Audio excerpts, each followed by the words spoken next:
প্রিয় দর্শক, আসসালামু আলাইকুম। স্বাগত জানাচ্ছি রয়্যাল বাংলা টিভির সংবাদে। সাথে আছি আমি জাহিদুল ইসলাম রনি।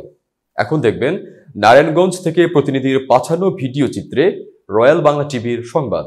বনকুল এলাকার একটি গলিতে বেপরোয়া গতিতে মোটরসাইকেল আরোহী সুজন, সিয়াম ও আশরাফ রাস্তায় দাঁড়িয়ে থাকা অবস্থায় জহিরুল ইসলামের পায়ে আঘাত লাগায় উভয় পক্ষের মধ্যে তর্ক বিতর্কের সৃষ্টি হয়। ঘটনাস্থল থেকেই সুজন, সিয়াম ও আশরাফ জহিরুলকে মারার হুমকি দিয়ে তারা চলে যায়, এমনটি বলেছেন গণমাধ্যম কর্মীদের এলাকাবাসী ও ভুক্তভোগীর স্বজনরা। পরবর্তীতে তারাবি নামাজের সময় সুজন 10 থেকে 15 জনকে সঙ্গে নিয়ে দেশীয় অস্ত্র দিয়ে জহিরুলকে তার বাড়ির সামনে কুপিয়ে মারাত্মকভাবে জখম করে। এমন নৃশংস ঘটনাটি ঘটেছে নারায়ণগঞ্জের রূপগঞ্জ তারাবো পৌরসভা 9 নং ওয়ার্ড পবনকুল এলাকায়।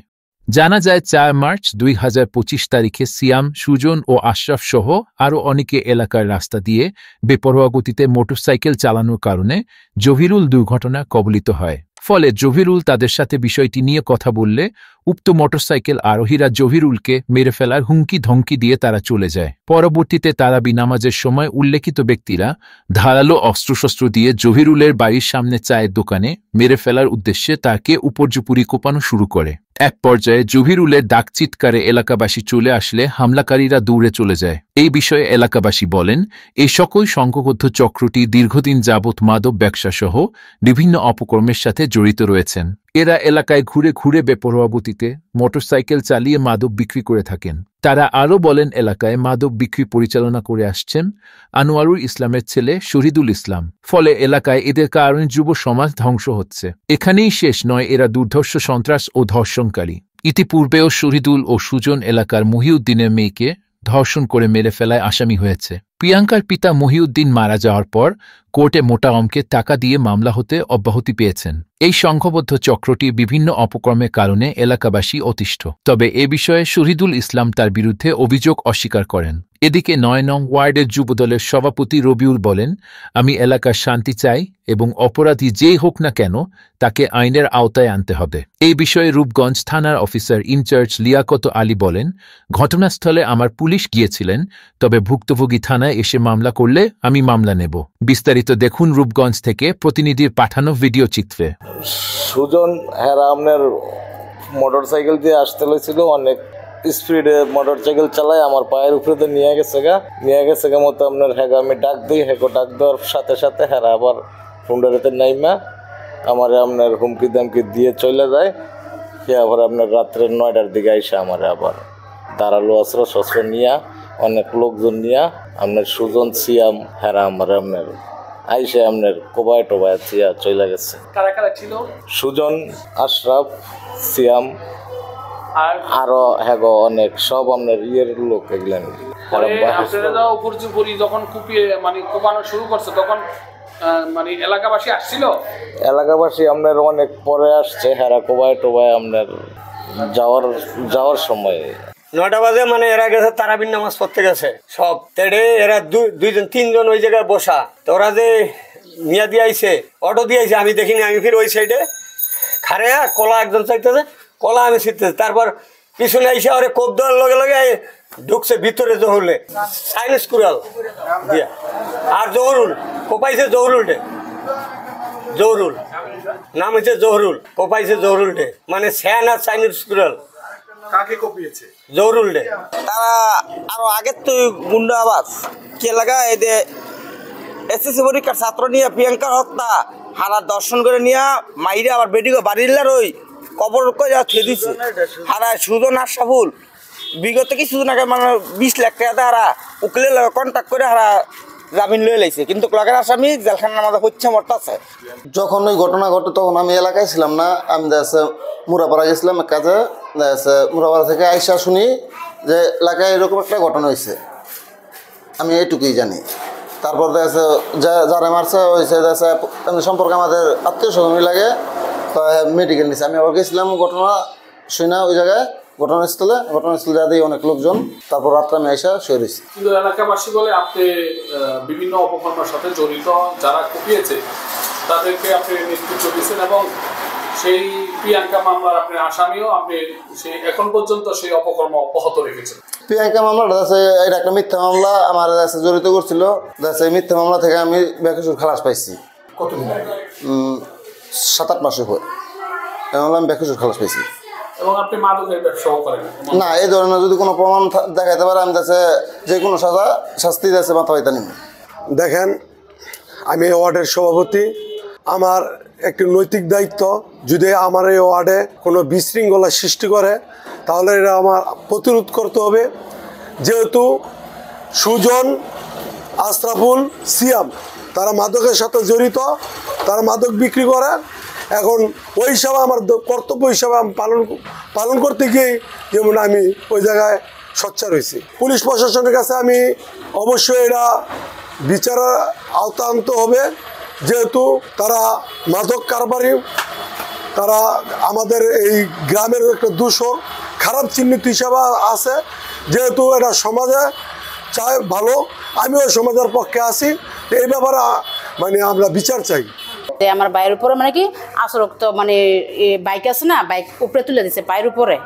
পরে মনে করেন ওই সময় আমার ভাইয়া বলছে যে আমার বাইক পায়ের উপরে তুলে দিছ, তো এটা একটা কাজটা ভালো করছ, মানে এটা বললে আমার বাইরের কাছে মানে আমার বাইরে অনেক দূরে গেছে, মানে ডর ভয় দেখাই দিয়ে গেছে।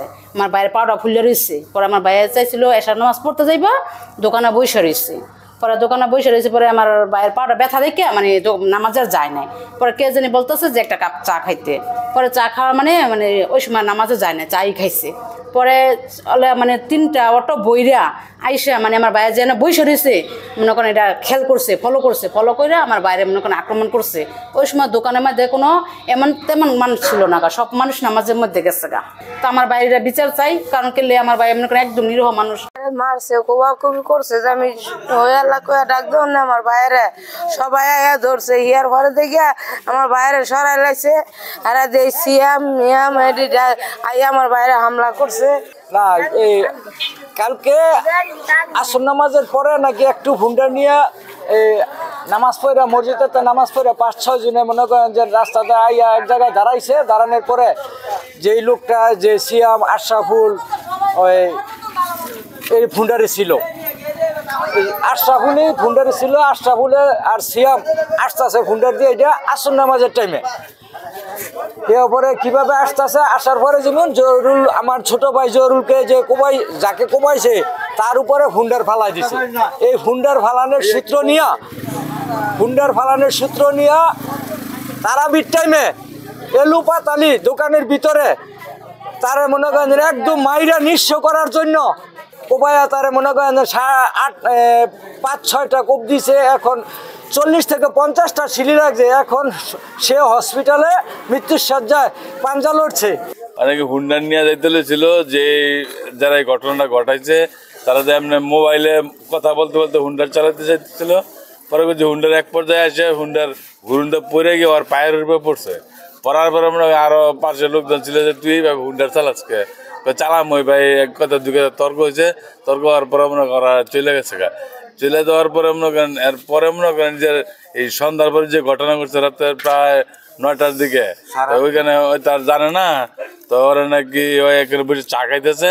ওরা মনে করে কিছু না জিজ্ঞেস করে, জলটা কিছু না জিজ্ঞেস করে অটো তো আইসা মানে আর এলোপাতার এই কুবান শুরু করছে। তখন হ্যাঁ মনে করে ভয় এই দোকানের ভিতরে ঢুকছে। দোকানদার যদি ওরা না ফিরাইতো ওরা এইখানে একদম বাইরে লেগে যায়। জহরুল ভাই একবারে মাটির মানুষ, ওনায় কোনো সময় কাজে ঝগড়া, কোনো সময় কেউ লাগে দুজনে তুচ্ছ শব্দ করে নাই। আমার সত্ত্বে কোনো সময় কাজে ঝগড়া করে নাই, কিন্তু কালকে কি নিয়ে কাজে লাগলো সেটা আসলে আমি জানি না। রাত্রে আমি নামাজ পড়তে মানে তারাবি নামাজ পড়তেছি, আইসা দেখি জরুল জায়গায় শুনতেছি কোবাইছে। আর যেগুলো কোবাইছে 3জন লোক নাম জানি, একটা হলো আশরাফুল, একটা নাম হলো সুজন, আর একটা নাম হলো সিয়াম। আসলে হেরা তো এই দেশের ফোলাবাইন যেই দিয়ে আছে সব মাদক বিক্রি করে, তো আসলে হেরা উৎপাত করে পবনকুলাই কিছু হইলে পবনকুলাই দুলুম করে, কিছু মার দূর করে, সব কিছু করে।